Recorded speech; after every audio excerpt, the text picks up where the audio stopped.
pessoal, boa noite a todos.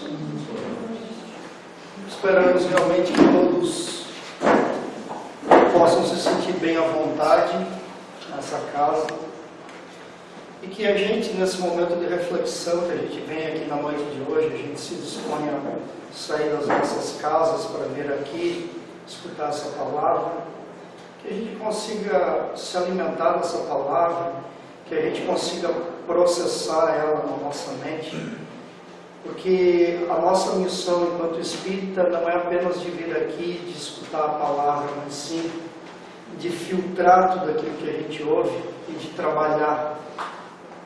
A gente precisa trabalhar essa informação, a gente precisa tentar se tornar pessoas melhores.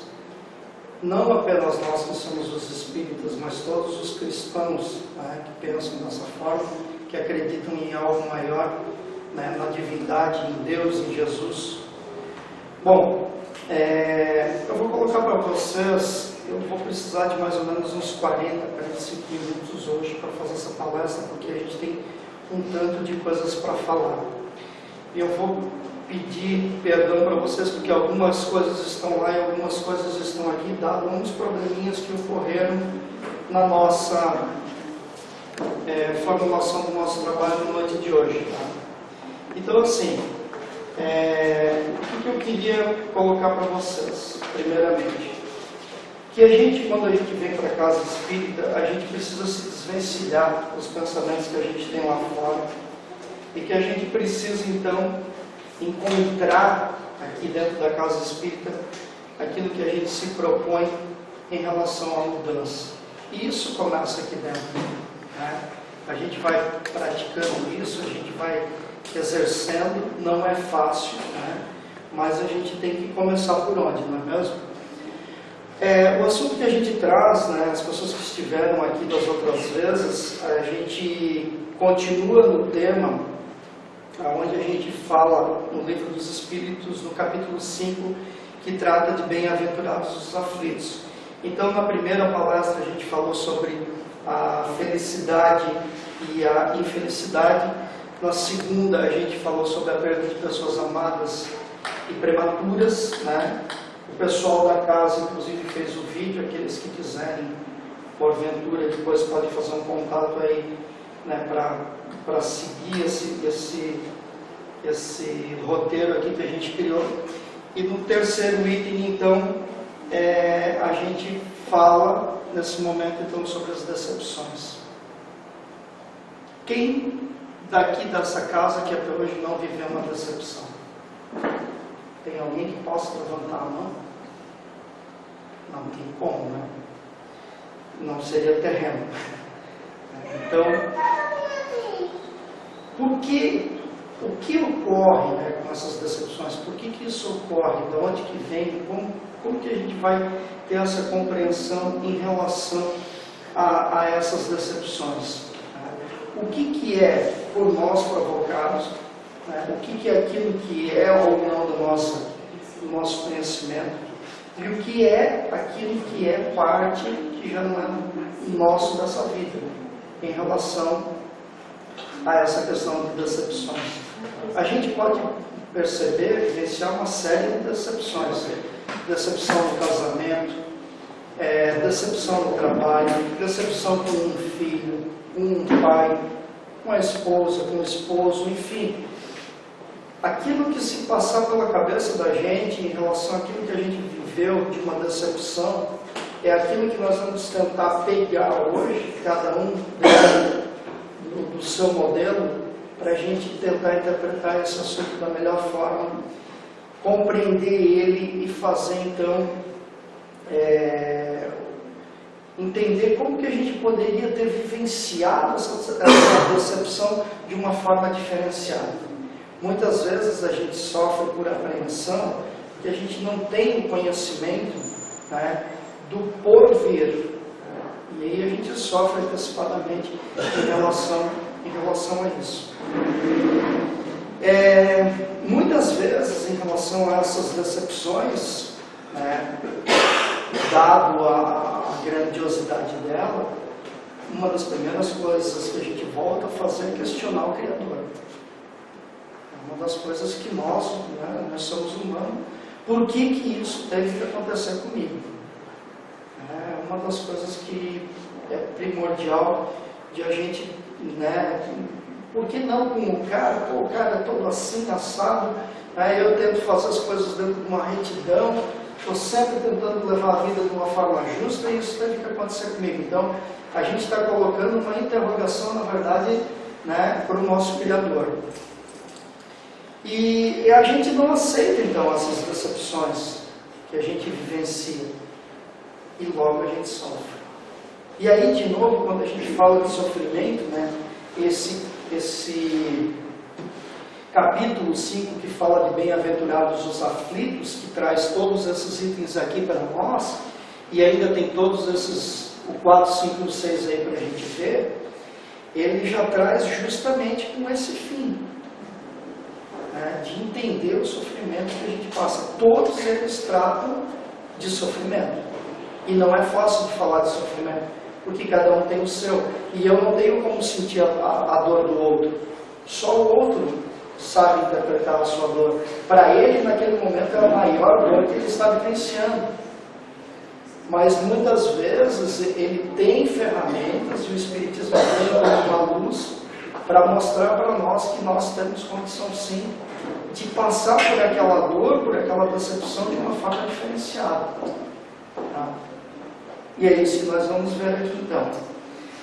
Aí vem a primeira questão, Por que sofremos, A gente sofre por uma série de fatores. A gente sofre por causa do nosso casamento, a gente sofre porque a gente não encontrou a pessoa amada, a gente sofre porque o nosso filho não sei o quê, a gente sofre por causa de uma doença, a gente sofre porque o meu marido não faz o que eu quero, porque a minha esposa não é do jeito que eu penso, e a gente vai sofrendo por uma série de fatores que nos levam dia a dia a ficar cada vez mais com decepção daquela pessoa. E a gente vai se fechando, a gente vai se guardando dentro da gente, porque entende que a partir do momento já não compensa mais nem a gente falar. Então, alguns dos motivos estão relacionados ao sentido humano do nosso sofrimento.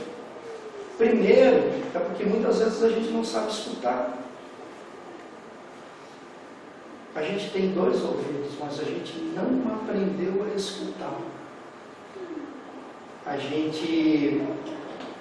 Essa pessoa vem e nos diz, olha, você está fazendo isso, isso e isso de errado. E você, na sua percepção, você não está errado.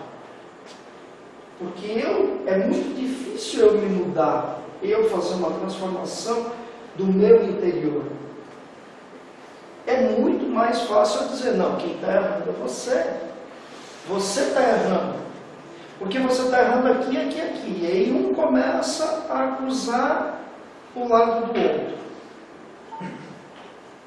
E se a gente parasse para ouvir, simplesmente ouvir e captar algumas mensagenzinhas, e a gente porventura entrevistasse algumas outras pessoas sobre o que aquela pessoa está pensando de determinado comportamento meu, de determinadas atitudes minhas,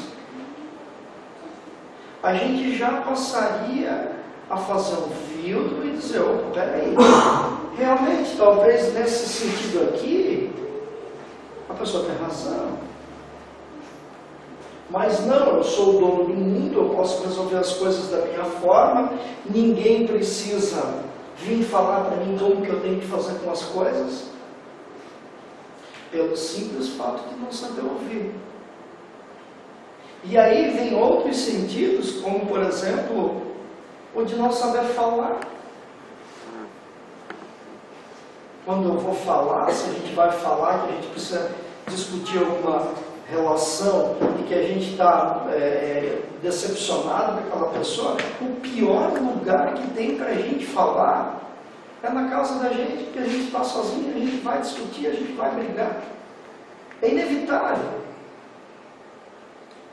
Então procure um lugar público onde os dois vão se conter em relação aos seus gestos, às suas palavras. Procure discutir, conversar de uma forma amigável, mesmo que depois dessa conversa toda chegue-se à conclusão que alguma coisa tenha que mudar mais radicalmente. Mas a gente precisa arrumar meios de tirar as coisas que nos trazem as decepções. Muitas vezes é a forma de falar, outras vezes a forma de ouvir, outras vezes é a forma de não falar. Como é que eu quero que a pessoa compreenda o que eu estou pensando se eu não expor para ela? Não é verdade? Eu gostaria de ser um voluntário dessa casa, fazer um trabalho aqui, né? Poxa, eu estou tanto tempo frequentando, ninguém virou os olhos para mim, mas por quê? Mas será que talvez você mostrou que você teria a condição de estar fazendo aquele trabalho voluntário? Entende? Então, assim, são os nossos sentidos que têm que começar a aflorar para que a gente não se decepcione com tantas coisas, né? Tantas pessoas falam demasiadamente por demais. E, infelizmente, no momento que mais precisa que aquela pessoa fale, ela se cala. Ela se cala. Então, assim, são coisas do nosso cotidiano que a gente sofre, né? Por questões que a gente parece que desaprendeu o nosso convívio, né? Eu hoje mesmo tinha um cliente que ele colocava para mim a situação que ele estava vivenciando, porque quem tem uma loja, não tem uma loja, é psicólogo, ele é padre, bispo, pastor, búzio, tarô e por aí afora, né?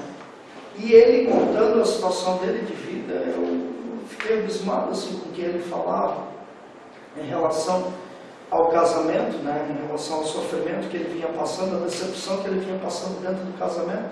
Então são coisas assim que... Por que você vivencia uma situação dessa? Primeiro de tudo porque se nós estamos aqui, a gente está tentando se melhorar.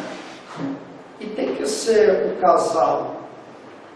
Se não é aqui, não me identifico aqui, mas tudo bem, vamos em outro lugar, então, vamos aonde que a gente se identifica, vamos praticar ouvir, mas exercer a mudança. Isso é parte da nossa transformação, né? A nossa evolução espiritual, ela faz parte disso. Da gente buscar uma mudança íntima, uma transformação íntima, de querer se melhorar, né? E ele trazendo então o assunto dele, assim, às vezes a gente não consegue nem, se tu não está espiritualizado, tu não tem nem como dar um aconselhamento para essa pessoa, né? Então, muitas vezes pelos próprios atos nossos, nada de espiritual ou de obsessão, de qualquer coisa que seja, não, é pela mediocridade nossa, enquanto ser, enquanto pessoa, de não querer ceder, de não querer mudar, né, de não entender que é comigo, mas sim com o outro. Então isso é algo que a gente precisa entender. Aí, lá no Livro dos Espíritos, agora entrando, até agora foi um contexto aqui geral, para a gente dar um apanhado sobre o que a gente vai falar. Lá no Livro dos Espíritos, ele trata essa questão da questão 937 a 940. Tem muita coisa aí dentro, gente. E é importante para a gente entender um pouco dessas decepções, o que está colocado aqui dentro para nós. Por que eu estou passando determinada decepção, né? Por que eu estou tão fragilizado, né? Eu não aceito o que o meu patrão fala, mas Jesus, Ele é o teu patrão. Se ele está te dizendo que é para tu proceder daquela forma ali, a menos que seja ilícito, é ele que está pagando o teu salário e que tu leva comida para casa para os teus filhos. E muitas vezes a gente quer inverter os papéis, né? A gente quer mandar mais do que o patrão, quer... E aí como que as coisas podem funcionar? Tem determinados momentos que a gente vai ficar decepcionado com a situação. Se eu não estou mais aceitando aquela situação ali, então que eu saia e que eu busque fazer alguma coisa que eu sei que eu tenho capacidade de fazer melhor do que ele, que está me orientando de uma forma da qual eu não aceito. Então a gente tem que sempre pensar nos dois lados, e muitas vezes a gente esquece disso. A gente bota na balança só o eu. E aí vem essa questão da ingratidão, vem essa questão da decepção, né? Nós vamos falar sobre nós espíritas um pouquinho mais para frente. Né? Por que será que eu, enquanto espírita, né? Como que está a minha situação em relação a isso? Eu venho aqui voluntariamente, trabalho na Casa de Luz voluntariamente, será que eu estou esperando alguma coisa de retorno? Será que isso está correto? Né? A gente, enquanto ser humano, a gente sempre está esperando, nem que seja um muito obrigado. Mas às vezes não vem, a gente tem que entender isso, tem que compreender. O patrão da gente não vai bater nas costas e dizer, ó, meu querido, parabéns porque foi bem feito. Não, ele vai te dizer, tu podia ter feito melhor. Porque senão da próxima vez é capaz de te fazer mais meninho, que nem diz o outro. Então tem que pensar sobre essas coisas, né? Saber a situação onde a gente está, o que a gente está fazendo, como que a gente está fazendo, para que não ocorram essas decepções, né? Aí aqui no objetivo, vai falar qual é o objetivo, né, que a gente tem, a gente precisa compreender duas questões básicas. A primeira é dentro de uma visão humana e a segunda é dentro de uma visão espiritual. Tá? Dentro da visão humana, nós questionamos por que comigo, sempre.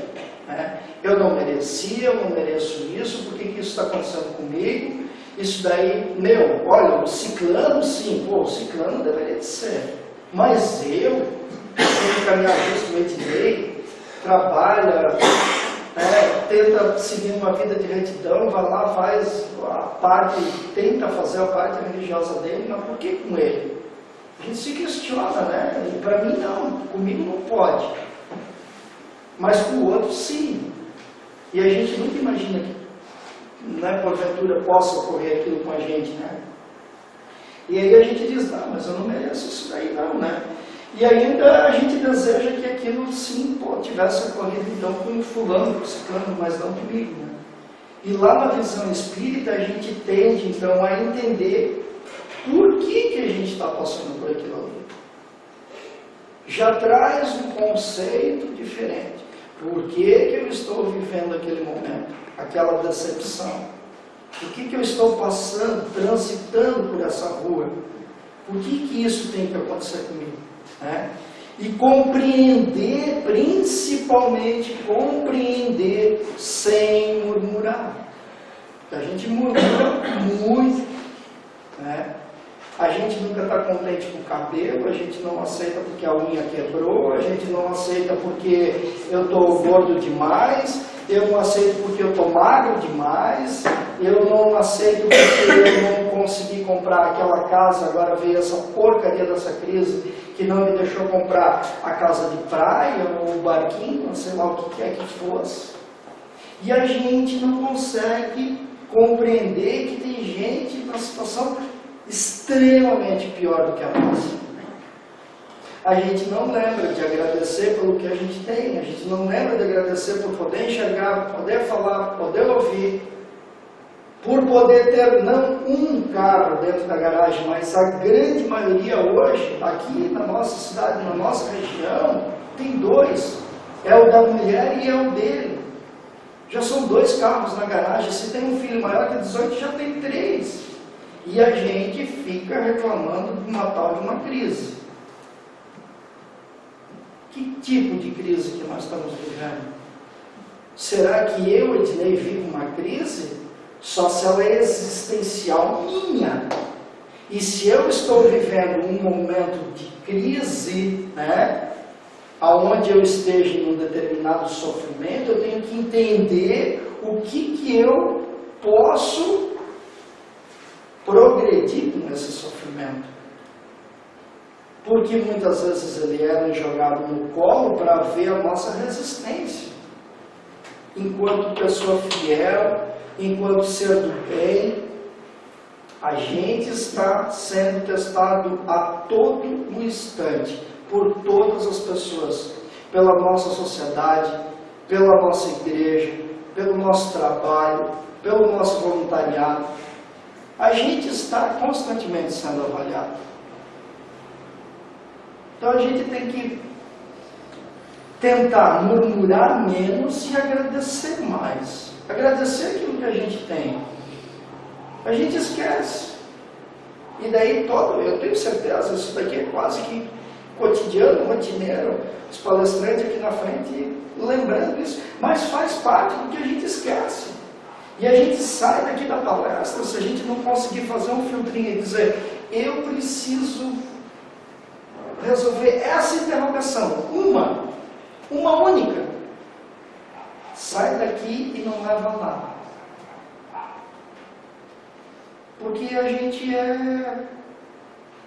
a gente se decepciona com tão pouco, gente. E aí eu brinco, quando eu vou lá como voluntário, eu trabalho como voluntário na Casa de Luz, e a gente vai para o atendimento fraterno, eu brinco que muitas vezes eu sou humano e eu vou para lá também detonado, me questionando de algumas coisas. E a gente chega lá, a gente ouve pessoas que têm tantos problemas, mas problema que tu diz assim, isso é uma sinuca de 5 bicos, não de 4 que a mesa tem. Entende?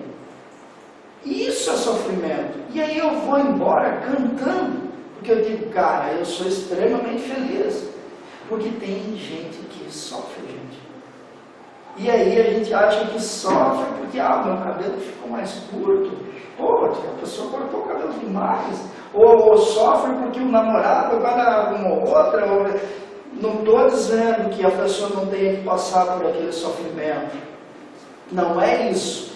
É que ela tem que ver aquilo que ela pode colher de melhor no segundo momento. Aquele momento que ela está vivenciando aquele sofrimento. Está compreendendo? Então isso são coisas que a gente tem que ter a percepção da visão espírita em relação à questão das decepções. E num terceiro momento levantar a cabeça e recomeçar. Tem que levantar a cabeça e recomeçar. Se caiu, tem que levantar. E o mestre te deixou cair porque ele quer medir a tua confiança. Ele quer ver como que tu vai te prostrar perante a ele em relação àquela cruz que ele te deu para tu carregar. E tu tem que ter força de vontade, tu tem que ter disposição, tu tem que ter coragem. E muitas vezes a gente simplesmente aceita aquilo ali e pronto, sabe? Tem que fazer por onde? A gente precisa buscar, fazer a coisa acontecer. Aí, lá na questão 937, aí vem a explicação segundo o Evangelho do Espiritismo, segundo o Evangelho, né, o Livro dos Espíritos, que em outras palavras, aquela pergunta que está ali, ele está querendo dizer, não é uma amargura para o homem de bem as decepções e as amarguras? Porque se eu sou um homem de bem, por que eu tenho que passar aquilo ali? Eu me considero uma pessoa de bem. E aí ele questiona, não é uma amargura para o homem de bem as decepções e as amarguras? E ele, por si, a resposta que vem do Espírito de Verdade, ele diz que é. Logo será pior ainda para aquele infiel. Aquele que não crê naquela mudança, naquela transformação. Veja como que é a situação. Então, ele está passando por aquilo ali, Mas vai ter o outro que não vai passar por aquilo ali, que ele, o jugo dele vem a ser ainda pior. Compreende a situação? E logo será então para o infiel, né, maior do que aquele que crê, né? Vamos lá. A próxima aqui diz o seguinte, o que ele quer dizer, né? Por que Deus então permite, Deus permite que sejamos então pagos com a ingratidão? Se eu sou uma pessoa de bem, uma pessoa de retidão, uma pessoa que vive fazendo o caminho, procurando o caminho da retidão, por que Deus permite isso? E aí, em primeiro lugar, para experimentar então a nossa perseverança em praticar o bem. Por isso que Deus permite com que a gente em determinado momento dê uma escorregada, caia, porque Ele está em determinado momento testando. Olha, Dinei, está realmente forte aqui na palavra comigo. Olha, Dinei, assim. Então, esse é uma das coisas que vem a transformar a gente, quando a gente tem a compreensão em relação a isso. Por último, né, eu pulei ali, mas enfim, por último, então conseguimos enxergar aquilo que antes a gente não conseguia ver. Se eu, porventura, né, nesse momento estou sofrendo, por exemplo, eu perdi o meu emprego, fui demitido. É um sofrimento, claro, parece que falta o chão. Quem sabe trabalhar não sabe ficar em casa, não sabe ficar numa poltrona dormindo, não consegue e adoece se isso acontece. Mas então, por que Deus permite, se eu sou um homem trabalhador, que isso aconteça comigo? Ele permite para ver a tua agilidade, a tua possibilidade de movimento, de tu prosperar alguma coisa para ti, de repente. De tu construir algo que tu sempre sonhou. Porque se tu está no trabalho, tu não consegue pensar para ti. E se tu está aqui, tu consegue planejar. Se tu está do lado de cá enquanto empresário, tu nunca vai ser um bom funcionário. Tu não tem como fazer as duas coisas ao mesmo tempo, a menos que tu contrate um administrador para tocar as suas coisas. Então, se tu está lá no teu trabalho, tu não consegue. E daqui a pouco tu tens a possibilidade de ter o teu próprio negócio. E por isso, daí lá na frente tu vai colher um fruto que tu vai dizer assim, meu, se eu soubesse disso daqui antes, né? Todo aquele sofrimento que eu tive, tudo aquilo que eu passei, né? Eu teria feito uma digestão bem mais suave, né? Mas não, vem o sofrimento, vem aquela angústia, aquela agonia, né? A decepção, enfim, né? Então tá, aí ele diz o seguinte, essa dali é a 5, né? Deu uns problemas, vamos lá. A outra questão que ele quer tratar com a gente, uma historinha que eu gostaria de falar para vocês, que ela explica muito bem isso que a gente vivencia no dia a dia, é a história de Jó. Muita gente já deve ter ouvido falar na história de Jó. Jó, ele era uma pessoa temente a Deus. Ele temia a Deus. Deus para ele era superior a qualquer coisa, a família, a tudo. Ele era um ser temente a Deus. E ele era uma pessoa, era uma das pessoas, ele era a pessoa mais bem sucedida da época. Ele era uma pessoa dono de posses, de terras, de centenas de ovelhas, de milhares de camelos, de juntas de animais. Ele era proprietário de imensidade, milhares de cabeças. E ele tinha 7 filhos e 3 filhas. E quando houve a reunião onde os filhos vieram mostrar a Deus a sua explicação no sentido de serem os filhos de Deus, entre eles veio Satanás. E Satanás, quando Deus olhou para ele, ele disse, fostes visitar a Jó, né? Então Deus já sabia que Satanás queria a Jó, pela retidão dele e pela riqueza toda que ele tinha. E Satanás disse, Jó só te é fiel pelo que ele tem. E Deus então pegou e deu Jó para o Satanás, testá-lo. Tal como muitas vezes acontece conosco no dia a dia, de que a gente está falando aqui que a gente é testado. E aí o que aconteceu? Jó perdeu de primeira mão os 10 filhos que ele tinha.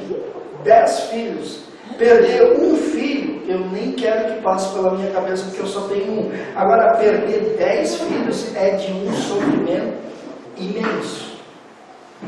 E ele não perdeu os filhos, ele perdeu os 10 filhos, ele perdeu a esposa dele, ele perdeu as propriedades, ele perdeu as centenas e as milhares de cabeças de gado que ele tinha, de juntas, de boi, de camelo.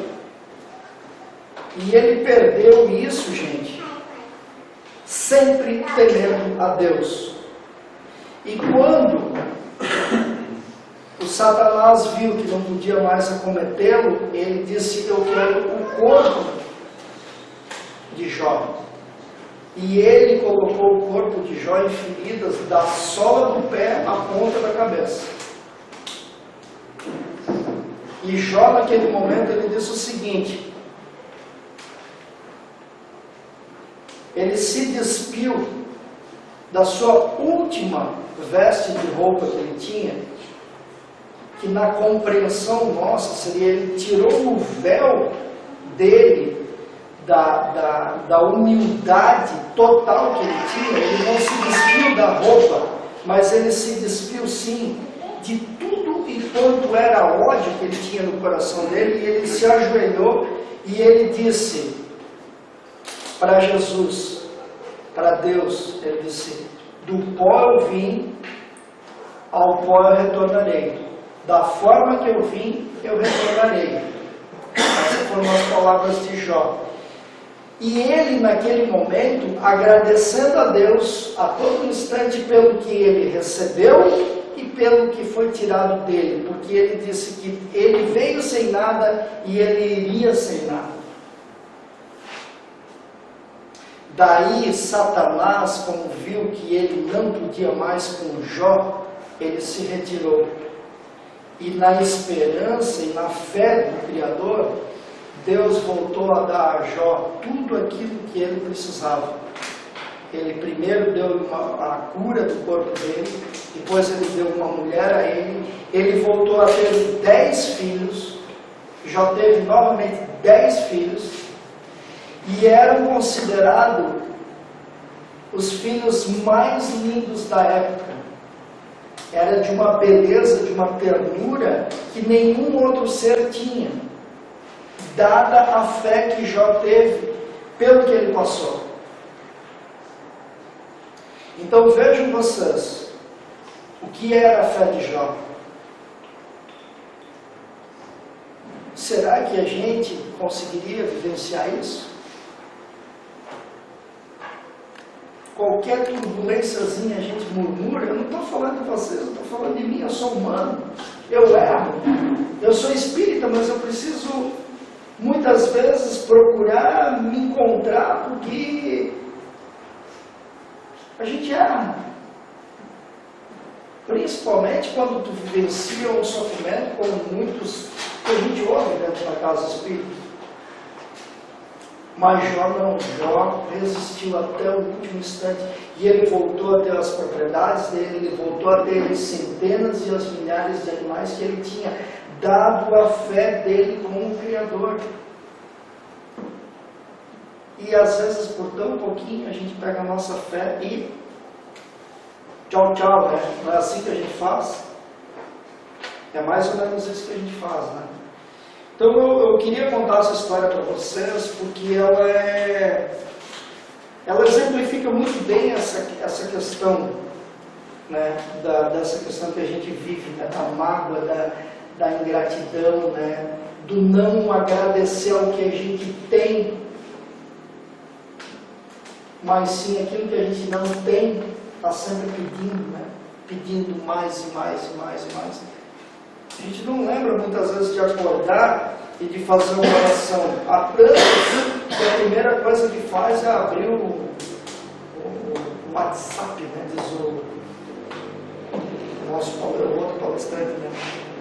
Então, assim, a gente tem que lembrar de ter um momento da nossa de se resignar em algum instante para pedir sim, mas também para agradecer. Faz parte da nossa vida, né? Tem uma frase bíblica que diz o seguinte: fazei o bem sem olhar a quem. Desculpa que aqui é como eu falei para vocês. Tem coisa aqui que perdeu, mas vamos seguir por aqui. Então, fazei o bem sem olhar a quem, né? Eu assisti um programa no final de semana, estava lá com as botas para cima, que nem diz o outro, e eu assisti um programa em que uma pessoa simples, ele trabalhando como voluntário, fazendo o famoso sopão. Não sei se alguém assistiu no domingo. Mas essa pessoa, ela não levava apenas o sopão para matar a fome daqueles moradores de rua. E eu conto isso porque eu gostaria de fazer essa atividade.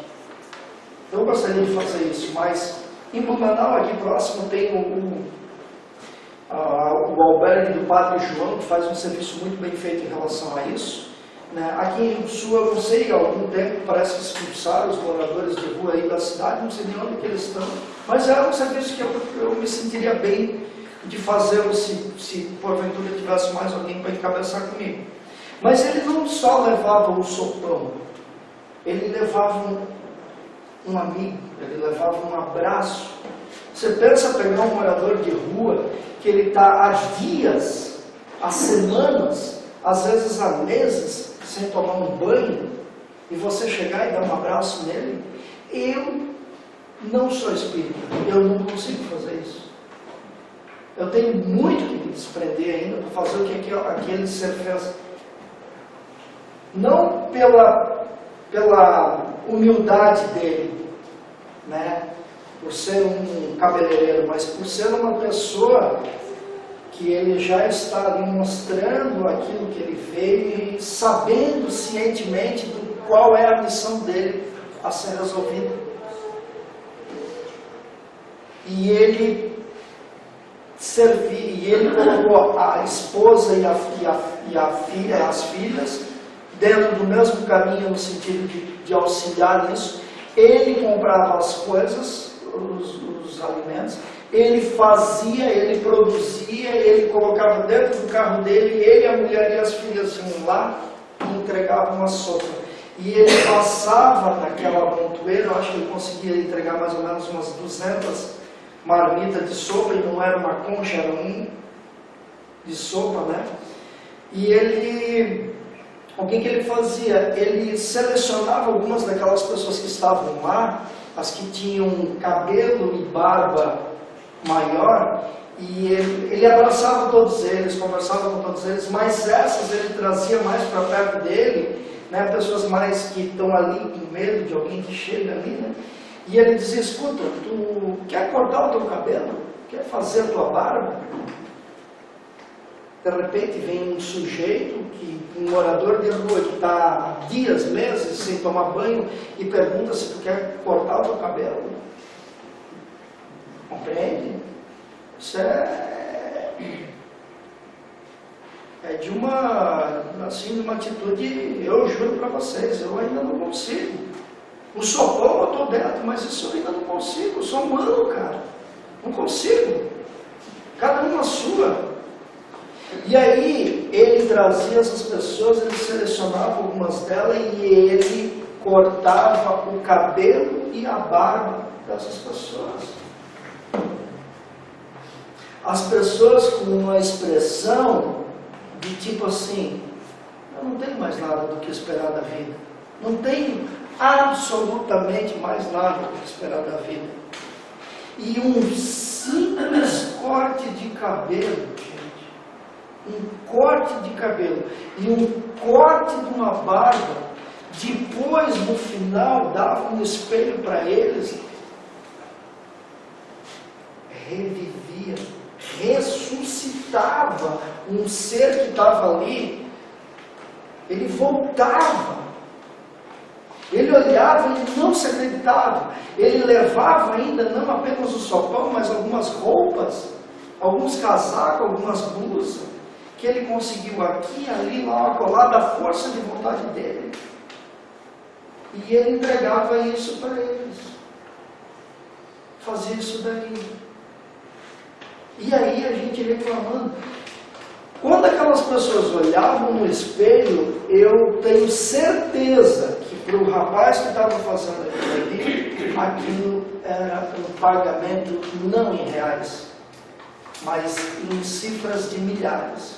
Porque passou 4 ou 5, mas a expressão deles vinha do televisor para fora. Entende?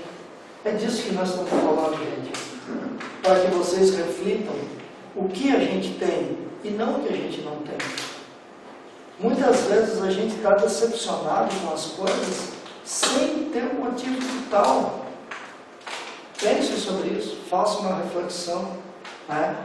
Vamos tentar olhar mais para o próximo com um zelo que não com as palavras de colocar, repassar para essas pessoas algo que não seja bom, né? A gente tem que entender que enquanto espírita nós realmente conseguimos transmitir só com o pensamento. A nossa vibração leva até aquela pessoa. Tá?